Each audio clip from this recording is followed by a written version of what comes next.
right, good afternoon, my building code friends, building code family.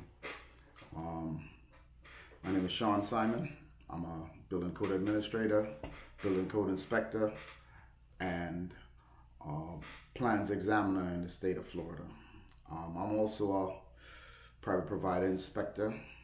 So, for most of you wondering what is a private provider inspector or what is a private provider inspection company, let me break it down for you.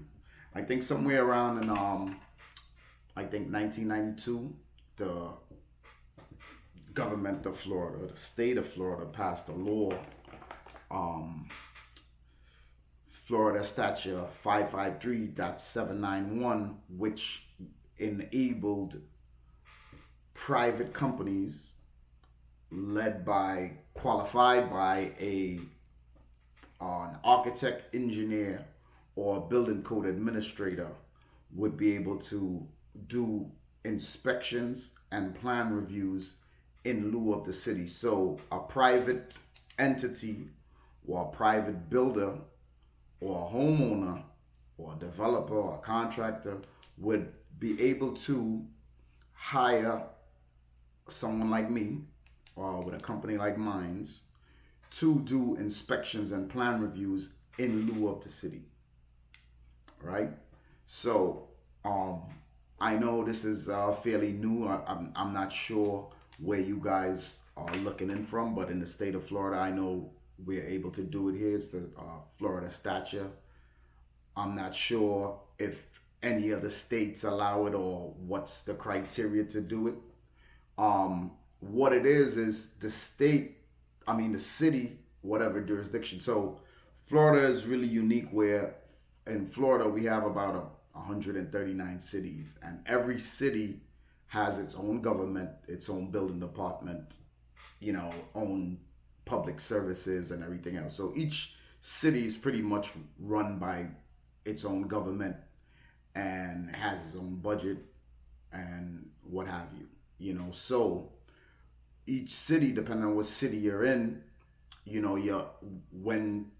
you decide that you want to hire a private provider, well, first of all, let me explain to you what are the benefits of hiring a private provider. So the benefits of hiring a private provider opposed to using the city is because the city usually, your city or your jurisdiction or your county usually has a lot of backlog of permits and inspections and so many projects that they're really overwhelmed and overloaded. So, a private provider helps to, in my opinion, alleviate some of the heavy lifting that the city or the jurisdiction will have to be responsible for.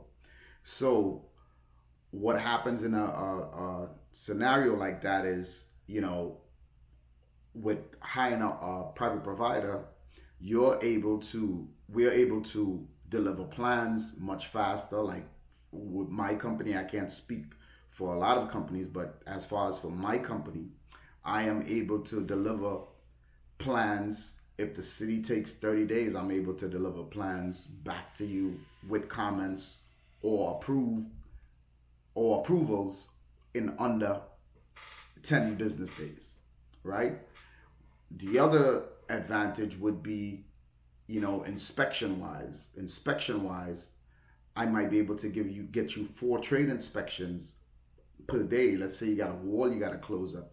I could come out there, or you got a room you want to start putting sheetrock on the wall, or start putting plywood on the wall, or you want to cover something up. You could call a company like mine's out there, and we would be able to give you electrical rough, building rough, electrical, plumbing, mechanical, and a building rough that you could close out your wall and move forward with your project. So obviously that would account for some type of speed that we are able to, save you time on your project, right? The third advantage is, depending on the city or the jurisdiction you're in, you get a discount of from anywhere from 20% to up to 35% I've seen in certain cities on your permit fees. And these permit fees are discounted obviously because the city is not doing the plan reviews, or they're not engaging in the inspection, even though they still control the permit, because we still got to go through the city to get the permit. So they control the permit, and the city, it's the job is really in their jurisdiction. So they kind of somehow still provide oversight. So what would happen in that case, like let's say if you decide you want to hire a private provider, what you have to do is a few steps that you have to take. So what you first of all have to do is you have to contract a private provider, and then you would submit all your documents to the private provider as far as the engineering drawings, calculations, if you're doing a roof, or if you're doing windows. If you're doing a roof, you need the product approvals. If you're doing a window, you need an NOA for the windows, and energy calculations if it's for mechanical, and energy calculations for electrical, and whatever engineering drawings and calculations that's necessary for your project. You would send it to a private provider, and our plan reviewers will review these drawings and these documents for code compliance. And if there are issues, just like with the city, if there are comments that you didn't add something to your drawing or something like that, then we would then return this back to you for comment, with a comment. Once the comment is addressed, you send it back, and then we stamp it approved, a stamp that would say something like approved for code compliance.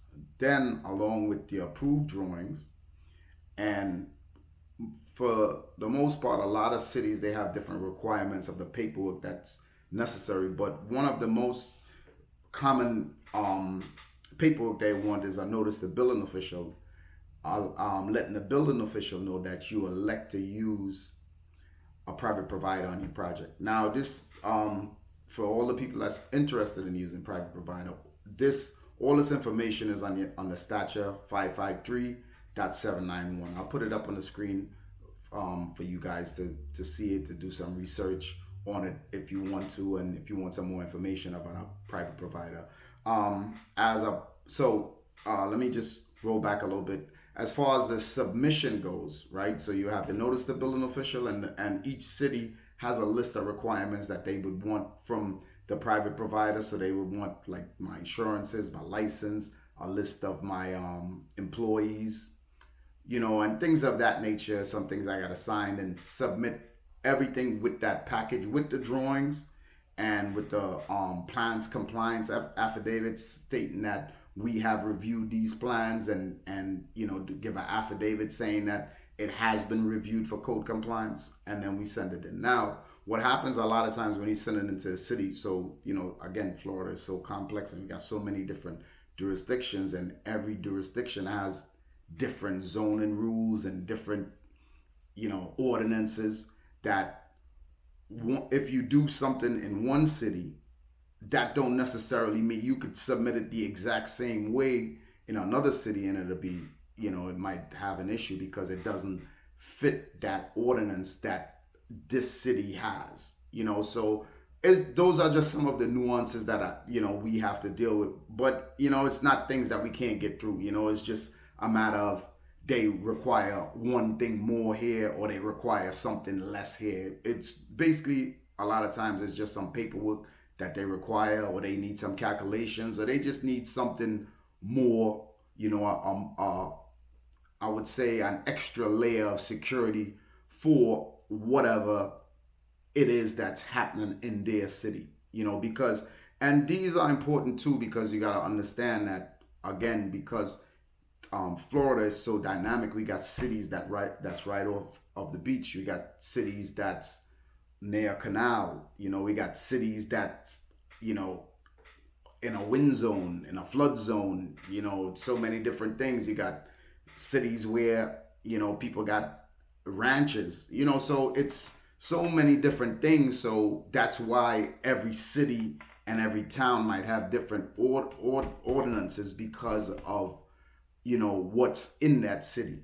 So, and again, these are just some of the nuances that we have to deal with when you go into a city, because it's just what's required, you know. But once we get past that, you submit it to the city. They're gonna do a soft review, and they just really review to see if something was missed, or some type of information was missed, and to make sure that the drawings that you're sending in, it fits into the zoning requirements, and also again to